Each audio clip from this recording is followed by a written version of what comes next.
அண்ணே வணக்கம்ண்ணே, நல்லா இருக்கீங்களாண்ணே? நான் நல்லா இருக்கிறேன்ப்பா. நீ நல்லா இருக்கியா தம்பி?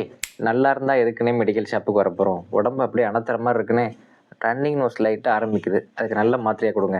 பேராசிட்டமால், சிட்ரிசின், பி காம்ப்ளெக்ஸ் இந்த 3 மாத்திரையும் போட்டிங்கன்னா இந்த உடம்பு அணத்துற மாதிரி இருக்கிறதும் ரன்னிங் நோஸும் உடனே சரியாயிடும். பேராசிட்டமால், சிட்ரிசின், பி காம்ப்ளெக்ஸில் எனக்கு பத்தாதுண்ணே. ஏதோ டைக்ளோஃபெனாக்னு ஒரு மாத்திரை இருக்கான், நெட்டில் போட்டு பார்த்தேன். அதை போட்டால் உடனே உடம்பு வலிலாம் சரியாயிடுமா?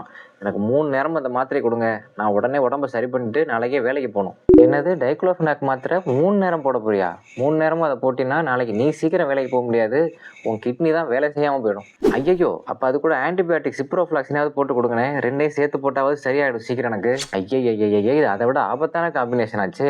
ஓஃப்ளாக்சின், சிப்ரோஃப்ளாக்சின் அந்த காம்பினேஷனோட என்எஸ்ஐட்ஸ்னு சொல்லக்கூடிய டைக்ளோஃபெனாக், நிமிசோலேட் இந்த 2 மாத்திரையும் நம்ம சேர்க்கவே கூடாது. சேர்த்தோம்னா சிவியர் அலர்ஜி வர்றதுக்கும் சான்ஸ் இருக்குது. ஆல்ரெடி உனக்கு ப்ரெஷர் வேற இருக்குது, நீ ஏசி இன்ஹிபிட்டார்ஸ், எனலாப்ரில்ங்கிற மருந்து எடுத்துகிட்டு இருக்க. ஏசி இன்ஹிபிட்டார்ஸ் எடுக்கிறவங்க கண்டிப்பாக என்எஸ்ஐட்ஸை சேர்க்கவே கூடாது. சேர்த்தா சிவியர் ரீனல் காம்ப்ளிகேஷன்ஸ், கார்டியா காம்ப்ளிகேஷன்ஸ்லாம் வரதுக்கு சான்ஸ் இருக்குது. முதல்ல இந்த மாதிரி தொட்டதுக்கெல்லாம் கடைக்கு போய் மாத்திரை வாங்கி சாப்பிட்ற பழக்கத்தை நிப்பாட்டு தம்பி. கிளைமேட் சேஞ்ச் ஆகும்போது உடம்பு லைட்டாக சுடுற மாதிரி தான் இருக்கும், அது இயற்கை.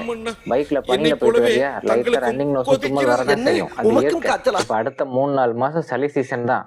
இந்த 3-4 மாதத்தில் உனக்கு எதிர்ப்பு சக்தி வேணும் அப்படின்னா இதுக்கு முன்னாடி இருக்கிற 7-8 மாதத்தில் விட்டமின் சி அதிகம் உள்ள உணவுகள், ஜிங்க், விட்டமின் டி இந்த 3ம் உடம்புல குறையாமல் பார்த்துக்கணும். இந்த 3ம் சரியாக இருந்தாலே பனி காலத்துலையும் மழை காலத்துலையும் அடிக்கடி சளி ஜுரம் வராமல் நம்மளே பாதுகாத்துக்க முடியும். ரொம்ப நன்றிண்ணே, எனக்கு நல்லா புரிய வச்சுட்டீங்க. இனிமேல் நான் கடையில் போய் வலி மாத்திரையும் ஆன்டிபயோட்டிக் மாத்திரையும் வாங்கி சாப்பிடவே மாட்டேன்னே. இன்னொரு முக்கியமான விஷயம், அப்படி நீ ஆன்டிபயோட்டிக் சாப்பிட்டுட்டே அப்படின்னாலும் 1 நாள் 2 நாள்லேயே சளி ஜுரம் சரியாயிடுச்சுனாலும் ஆன்டிபயோட்டிக் அப்படியே ஸ்டாப் பண்ணிடக்கூடாது.